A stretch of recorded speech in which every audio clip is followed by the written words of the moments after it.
Revolution and Represent 107.3 FM. My name is Tariq. Now, listeners, you may remember not too long ago we had a spoken word artist by the name of Sully Breaks. Came down, dropped a live session, and a lot of you were excited about that. I was excited this morning when I opened up a package, had no idea what it was. Opened it up, put it in the player, pressed play, and it totally blew me away. It's his brand new piece from his brand new The Dorm Room EP.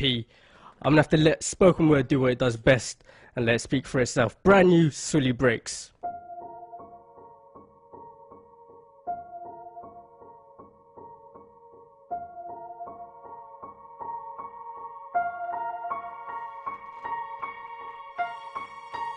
Right now, there is a kid finishing parents' evening in a heated discussion with his mother, saying, why does he have to study subjects he will never ever use in his life? And she will look at him blank-eyed, stifle a sigh, think for a second, and then lie.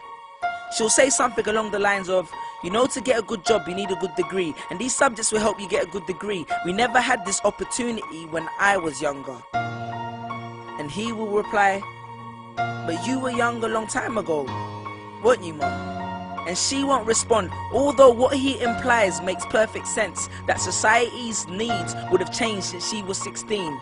But she will ignore him, grip his hand more sternly, then drag him to the car. But what she doesn't know is that she didn't ignore him just to shut him up. She didn't lie because they were just returning from parents' evening and an argument in the hallway would look bad on her resume. She won't lie because she just spent the last 1 hour convincing a stern-faced teacher that she will ensure that her child studies more at home.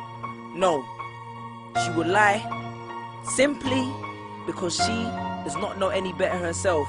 Although her whole adult life she has never used or applied Pythagoras' theorem, pathetic fallacy, and still does not know the value of X, she will rely on society to tell her that her child, who has one of the sharpest minds in the school, is hyperactive, unfocused, easily distracted, and wayward. Students, how many equations, subjects, and dates did you memorize just before an exam never to use again? How many A grades did you get which were never asked for when you applied for a job? How many times have you remembered something 5 minutes just after the teacher said stop writing, only to receive your results 1 month later to realize that you were only 1 mark short of the top grade? Does that mean remembering 5 minutes earlier would have made you more qualified for a particular job? Well, on the application form it would have.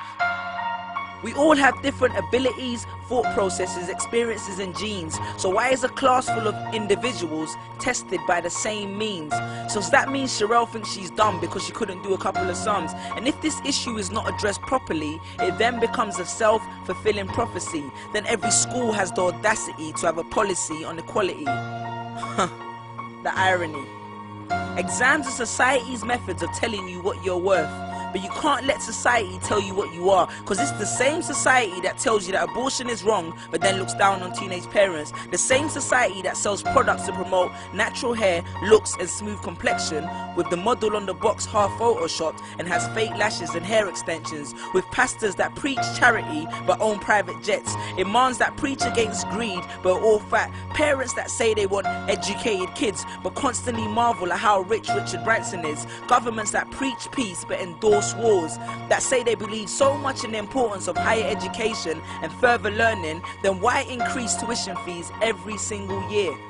I believe Miss Jefferson when she took me into the office and said that my exams would be imperative to my success, because we was taught to always follow when Miss Jefferson led.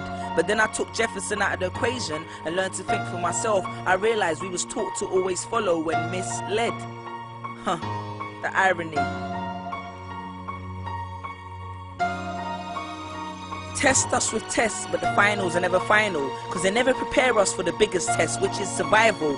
And what I suggest is fairly outlandish, so I do not expect everyone to understand this, except for the kids who knows what it feels like to be worth no more than that D or that A that you get on results day, and the ones whose best stories were never good enough for the English teacher, because apparently you missed out key literal techniques, did not follow the class plan, and the language was too informal for him to understand. But then he'd reference Hamlet and Macbeth, and you'd fight the urge to express your contempt by partially clenching your fist with only your medius finger left protruding in the middle of your hand, and then asks if he was aware that Shakespeare was known as the innovator of slang, or the kid at the back of the class who thinks, why am I studying something that doesn't fuel my drive? But then when confronted with a maths problem, his eyes come alive. So this one is for my generation, the ones who found what they were looking for on Google, the ones who followed their dreams on Twitter, pictured their future on Instagram, accepted destiny on Facebook. This one's for my failures and my dropouts, for my unemployed graduates, my shop assistants, cleaners and cashiers with bigger dreams, my self-employed entrepreneurs, my world changers and my dream chasers. Because the purpose of why I hate school but love education was not to initiate a worldwide debate, but to let them know that whether 72 or 88, 44 or 68, we will not let exam results decide our fate.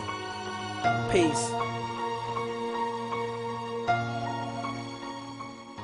Just these pictures on my phone, sitting all alone, visualizing home.